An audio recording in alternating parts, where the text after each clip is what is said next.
Hello दोस्तों, नमस्कार। स्वागत है आपका आपके यूट्यूब चैनल एग्ज़ाम 91 पे। तो दोस्तों कैसे हैं आप लोग? चलिए भाई, उम्मीद कर रहे हैं बढ़िया होंगे, ज़बरदस्त होंगे, मस्ती में होंगे और बिल्कुल पढ़ाई में भी लगे हुए होंगे। तो दोस्तों जैसा कि डेली के डेली जो प्रैक्टिस सेट चल रहा है, उसी प्रैक्टिस सेट में आज हम लोग आगे बढ़ते हुए देखेंगे। यहाँ पे ये जीएस का जो है आज प्रैक्टिस सेट है, ये आपके इलाहाबाद हाईकोर्ट ग्रुप सी के लेवल का है। इसी तरीके का लेवल आपको जो है ग्रुप सी में देखने को मिलेगा।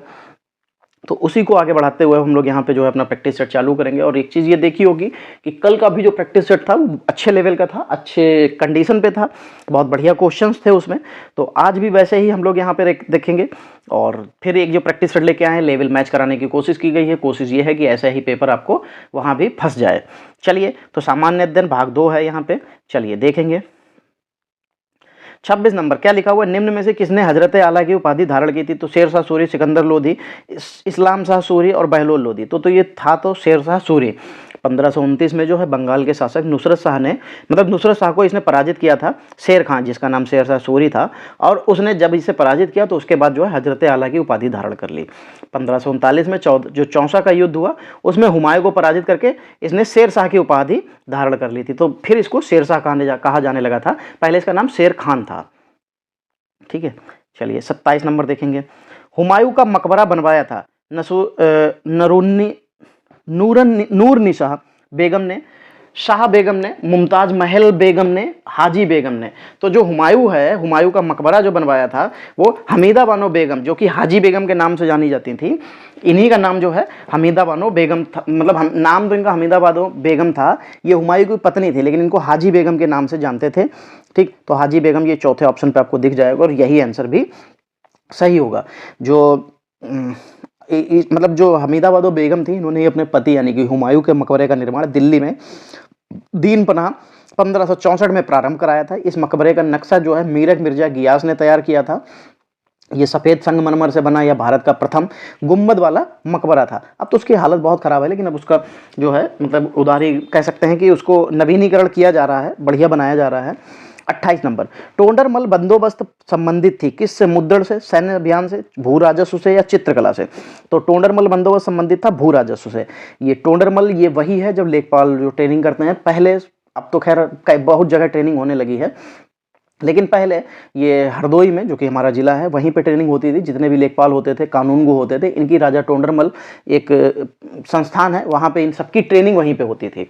और जो कि ये हरदोई में तहसील पड़ती है बिलग्राम, ये वहाँ तहसील में था। ठीक है, चलिए, तो टोंडरमल बंदोबस्त संबंधित था भू राजस्व से।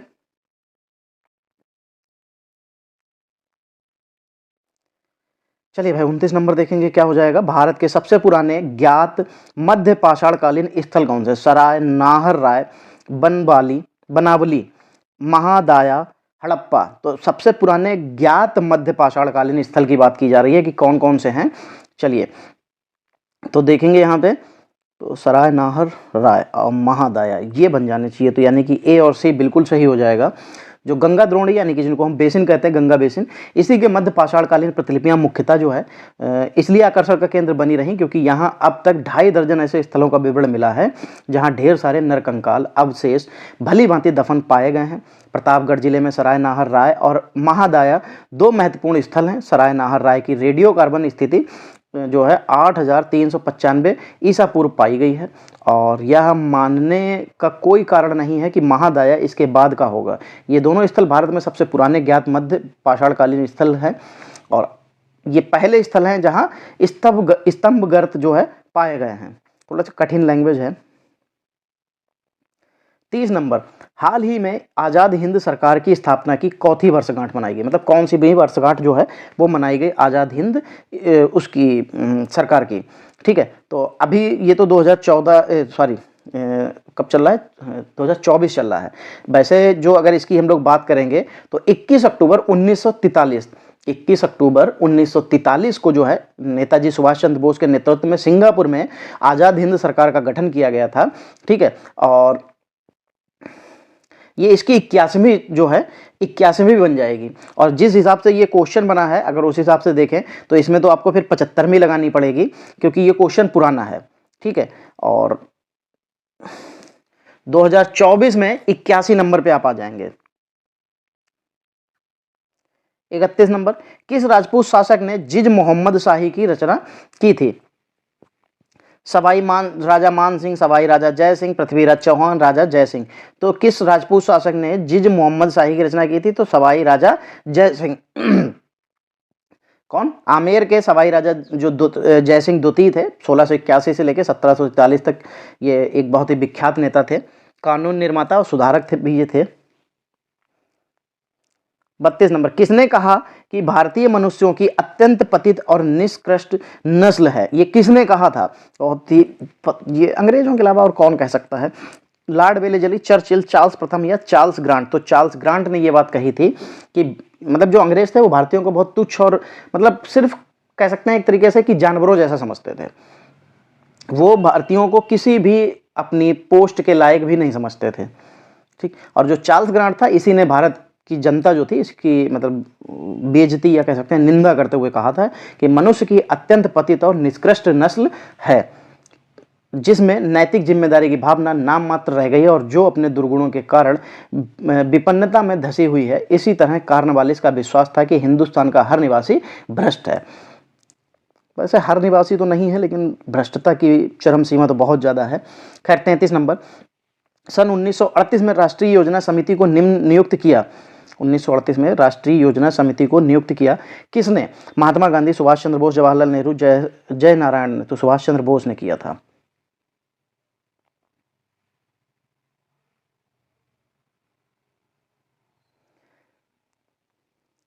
किस देश के साथ भारत की स्थलीय और जलीय सीमा नहीं लगती? अब देखो, देश के साथ पूछी जा रही है तो आपको पहले तो ये देखना पड़ेगा कि आसपास के देश जो हैं इनमें से पाकिस्तान के साथ हम लोग बिल्कुल जुड़े हुए हैं, पंजाब, जम्मू कश्मीर बहुत आराम से। श्रीलंका के साथ हमारी जलीय सीमा बनती है क्या? सीमा नहीं बनती है हमारे साथ में, वो मतलब लगा हुआ है, भारत से दूर है, लेकिन जलीय सीमा 200 नॉटिकल मील तक होता है और भारत श्रीलंका के बीच में 200 नॉटिकल मील से ज़्यादा की दूरी है। फिर यहाँ पे लिखा हुआ है बांग्लादेश, हमारे साथ में बिल्कुल। त्रिपुरा को तो उसने 3 तरफ से घेर रखा है तो वो भी है। म्यांमार भी हमारे साथ लगता है, ठीक। तो श्रीलंका जो है इसके साथ जलीय या स्थलीय सीमा किसी भी तरीके से नहीं लगती है। 35 नंबर, भाबर उस क्षेत्र को कहते हैं, भाबर किस क्षेत्र को कहते हैं जहां से नदियां निकलती हैं, जहां विलुप्त नदियां पुनः प्रकट हो जाती हैं, जहां नदियां अंतर्ध्यान हो जाती हैं, जहां नदियों की बाढ़ का जल नहीं पहुंच पाता? नहीं, भाबर वो क्षेत्र कहलाता है जहां जो नदियां विलुप्त हो चुकी होती हैं वो फिर से प्रकट हो जाती हैं, ठीक है। या हम लोग इसको दूसरी भाषा में भी समझें तो ये कह सकते हैं, जब जैसे कुछ नदियां जो हैं जब हिमालय की तलहटी से निकलती हैं और पर्वतीय जो क्षेत्र होता है उसको छोड़कर जब मैदानी प्रवेश करती हैं तो एक संकीर्ण पेटी में कंकड़, पत्थर और जो मिश्रित, जो कह सकते हैं इनका मिश्रित एक निक्षेप जो है वो पाया जाता है, जिसमें कह सकते हैं कि ऐसा लगता है कि नदियां अंतर्ध्यान यानी कि गायब हो गई हैं, ठीक। और इस जो ढलुआ क्षेत्र होता है इसे ही भाबर कहा जाता है।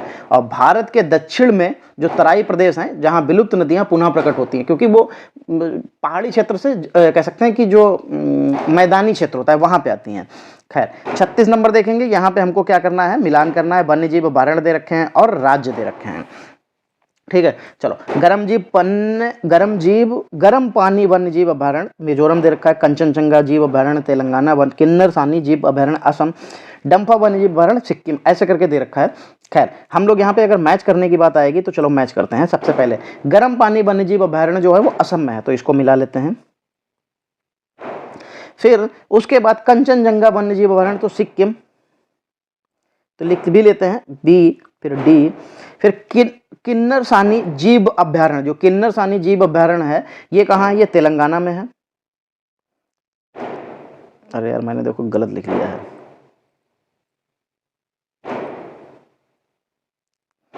पहले सी मिलेगा, फिर डी मिलेगा, फिर बी मिलेगा, और डम्फा तो फिर मिजोरम हो जाएगा, फिर ए मिलेगा। तो सी डी बी ए, सी डी बी ए, ये तो पहले में ही मिल गया, तो पहला ऑप्शन बिल्कुल सही हो जाएगा। फिर 37 नंबर क्या लिखा हुआ है?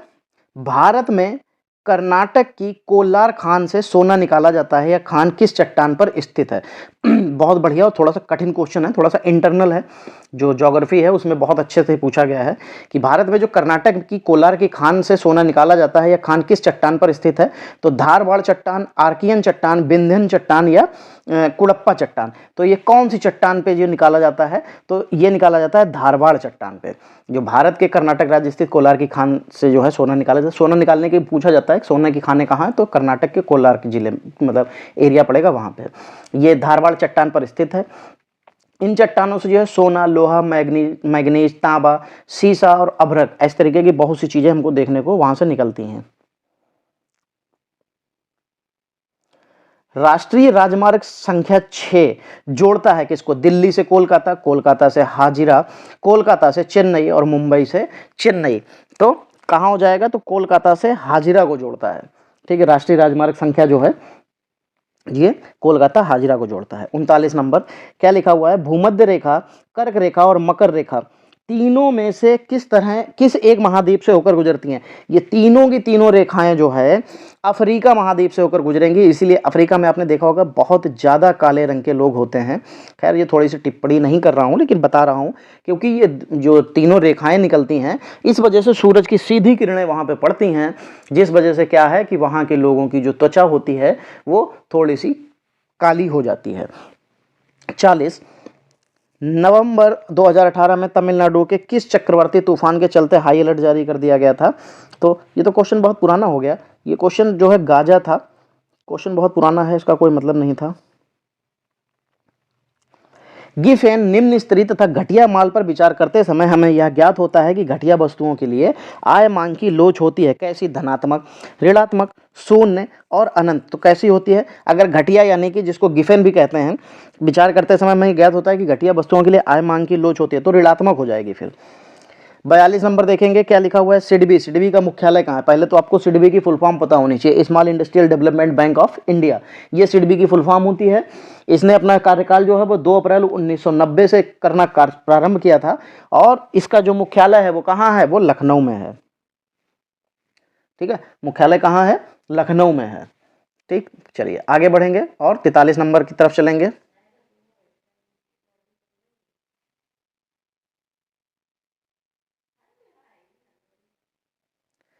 बैंकिंग क्षेत्र में सुधार के लिए कौन सी कमेटी गठित की गई थी? चलैया समिति, राज्य समिति, नरसिम्हन समिति या झा समिति?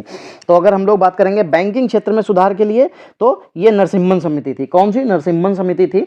ये समिति नंबर 2 थी, नरसिम्हन समिति सेकंड थी। ठीक है, इसका गठन किया गया था और इस समिति का जो है बैंकिंग सेक्टर रिफॉर्म कमेटी के नाम से भी जाना जाता है। समिति ने जो अपनी रिपोर्ट वर्ष 1998 में सरकार को सौंपी थी।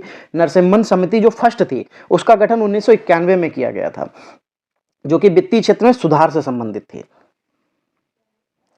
44 नंबर निम्नलिखित में से कौन एक भूमंडलीय करण का अस्त्र नहीं है? निम्नलिखित में से कौन एक भूमंडलीय करण का अस्त्र नहीं है? सार्वजनिक क्षेत्र की इक्विटी का विनिवेश, विदेशी प्रौद्योगिकी से मुक्त प्रवाह की अनुमति, आयात शुल्क की कमी करना, आयात लाइसेंस को समाप्त करना। देखो इकोनॉमिक्स के कितने अच्छे क्वेश्चंस हैं। 44 नंबर में फिर सही क्या हो जाएगा कि कौन सा एक भूमंडलीकरण का अस्त्र नहीं है? तो आयात लाइसेंस को समाप्त करना, इसका कोई ये मतलब ही नहीं है। अब देखो 45 नंबर में स्टैगफ्लेशन पूछा जा रहा है कि स्टैगफ्लेशन होता क्या है? तो अब स्फीति के बाद मुद्रास्फीति, मुद्रास्फीति के बाद के साथ मंदी, अब स्फीति के साथ समृद्धि, मुद्रास्फीति के साथ समृद्धि। तो जो स्टैगफ्लेशन है ये क्या होता है? तो यह मुद्रास्फीति के साथ इसमें मंदी आती है। ठीक, ये साथ साथ बनी रहती हैं। भारतीय संविधान सभा की पहली बैठक हुई थी, तो पहली बैठक आपको कल के प्रैक्टिस सेट में भी बताया गया था। कल का जो मॉडल पेपर था कि इसमें अस्थायी जो है अध्यक्ष बनाए गए थे डॉक्टर सच्चिदानंद सिन्हा। ये पहली बैठक हुई थी 9 दिसंबर 1946 को, और दूसरी बैठक हुई थी 11 दिसंबर 1946 को, जिसमें स्थायी अध्यक्ष डॉक्टर राजेंद्र प्रसाद को बनाया गया था। तो यहाँ पे ये आपका 46 नंबर में ऑप्शन बिल्कुल सही हो जाएगा। और ये दिल्ली के काउंसिल चैम्बर के जो पुस्तकालय था वहां पे इसकी जो है पुस्तकालय भवन जो था उसमें इसकी जो है मीटिंग रखी गई थी। चलिए लास्ट के 4 क्वेश्चन। देखो कल भी ये क्वेश्चन आया था, भारतीय संविधान सभा की प्रारूप समिति के अध्यक्ष, कल नहीं परसों वाले प्रैक्टिस सेट में आया था। तो ये क्वेश्चन आप लोग मुझे इसका जवाब कमेंट में देना।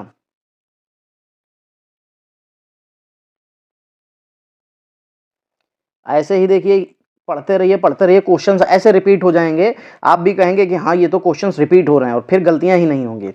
48 नंबर, भारतीय संविधान की प्रस्तावना में निम्नलिखित में से किस स्वतंत्रता का वर्णन नहीं है? विचार की स्वतंत्रता, विश्वास की स्वतंत्रता, आर्थिक स्वतंत्रता और धार्मिक स्वतंत्रता। तो आपको इसमें पता है कि हम लोगों को विचारों की स्वतंत्रता भी है, विश्वास की भी स्वतंत्रता है, आर्थिक स्वतंत्रता हमको यहाँ पे हमारे संविधान में कहीं पे भी नहीं बताई जाती, धार्मिक स्वतंत्रता भी है। ठीक है, तो जो भारतीय संविधान है इसमें अनुच्छेद 25 जो है वो धर्म की स्वतंत्रता की मतलब संबंधित है, वो धर्म की स्वतंत्रता से, लेकिन इसमें आर्थिक स्वतंत्रता जो दे रखी है वो हमारे कहीं पे भी बताई नहीं गई है। भारतीय संविधान के अनुच्छेद 25 का संबंध, अच्छा देखो अभी ऊपर धार्मिक स्वतंत्रता के बारे में मैंने आपको बताया, ठीक है, कि वो 25 में थी, किसमें? अनुच्छेद 25 में धर्म की स्वतंत्रता है, धार्मिक स्वतंत्रता है। इसमें दी कहाँ है? अच्छा, धर्म की स्वतंत्रता तीसरे ऑप्शन पे दे रखे हैं, और यही फिर सही हो जाएगा। राष्ट्रपति पद के लिए उम्मीदवार के लिए आवश्यक नहीं है, क्या आवश्यक नहीं है? 35 वर्ष की आयु का होना चाहिए, ये तो बिल्कुल भैया 35 साल की उम्र से कम का राष्ट्रपति नहीं बनाया जा सकता। पढ़ा लिखा होना चाहिए, अरे फिर बस यही तो एक सबसे बड़ी कमी है अपने वहाँ पे भारत में, कि राष्ट्रपति को या किसी भी नेता को, यहाँ तक कि प्रधानमंत्री, राष्ट्रपति या किसी भी नेता को, किसी भी मंत्री को पढ़े लिखा होना भी कोई कंपलसरी नहीं है, बल्कि एक ऐसा नियम होना चाहिए अपने संविधान में कि अगर कोई हमारे देश का प्रतिनिधित्व कर रहा है, कोई हमारा प्रतिनिधित्व कर रहा है, ठीक है, हमारे देश में जनता का प्रतिनिधित्व कौन करता है? तो उनके क्षेत्र के जो विधायक होते हैं, जो सांसद होते हैं, वो हमारे लोगों का प्रतिनिधित्व संसद में जाके करते हैं। तो जब हमारा जो प्रतिनिधित्व करने वाला जो व्यक्ति है, अगर वो अनपढ़ होगा तो उसको ये समझ में नहीं आएगा कि अगर हम उसको कुछ भी अगर सही चीजें समझाना चाहें, कुछ चीजें सही से बताना चाहें कि भाई ये इस तरीके की होना चाहिए, तो उसको समझ में नहीं आएगा। क्यों नहीं आएगा? क्योंकि उसका जो कंडीशन है, ठीक है, वो अनपढ़ है, आपको उसके पढ़े लिखे बातें समझ में नहीं आएंगी। तो जो प्रतिनिधि होना चाहिए वो पढ़ा लिखा होना चाहिए। तो इसमें एक नियम ऐड करना चाहिए कि एटलीस्ट कम से कम उनको ग्रेजुएट होना चाहिए, और उसके साथ एक परीक्षा होनी चाहिए, ना ग्रेजुएट हो तो इंटर ही भले रखा जाए, लेकिन उसके लिए एक परीक्षा होनी चाहिए कि वो परीक्षा पास करनी ही करनी है, और वो परीक्षा पब्लिकली होनी चाहिए, कोई कमेटी या कुछ इस तरीके की नहीं। क्योंकि अगर कोई व्यक्ति, कोई संस्था परीक्षा कराएगी तो 100% है नेता लोग उसको खरीद के वो परीक्षा पास कर लेंगे, लेकिन वो पब्लिकली होगी तो नेता जो है वहीं पे क्वालिफाई और डिसक्वालीफाई हो जाएगा, जिस वजह से उसकी जो चुनावी स्थिति होगी तो वो अपने आप को तैयार करेगा, उस स्थिति के लिए तैयार करेगा, पढ़ेगा लिखेगा। तो उसको जब हमारा जो प्रतिनिधि होगा अगर वो पढ़ा लिखा होगा तो सिंपल सी बात है कि जो संसद में जो हमारी बातें होंगी वो आसानी से बताई जा सकती हैं, कही जा सकती हैं, और अपने देश में एक तरीके का एक नई क्रांति आएगी जिसकी वजह से देश काफ़ी आगे बढ़ेगा। तो ये होना बहुत ज़रूरी है। खैर, संसद चुने जाने योग्य होना चाहिए, बिल्कुल। सांसद अगर नहीं चुना जा सकता तो वो राष्ट्रपति नहीं बन सकता है। भारत का नागरिक हो, ये तो पहली मतलब इसकी प्रेफरेंस है। और अगर जो अनुच्छेद 58 है उसमें राष्ट्रपति जो है वो निर्वाचित होने के लिए उसको जो अर्हताएं होती हैं वो बताई गई हैं। ठीक है, चलिए, तो ये जो आज का जो प्रैक्टिस सेट है हमारा, ये फिर यहीं पे कंप्लीट करते हैं। ये 25 क्वेश्चन थे, बढ़िया क्वेश्चन थे, आपको बिल्कुल कंप्लीट कराए गए हैं। तो आज की जो क्लास है वो यहीं तक रखेंगे, मिलेंगे अगली क्लास में। तब तक के लिए जय हिंद दोस्तों।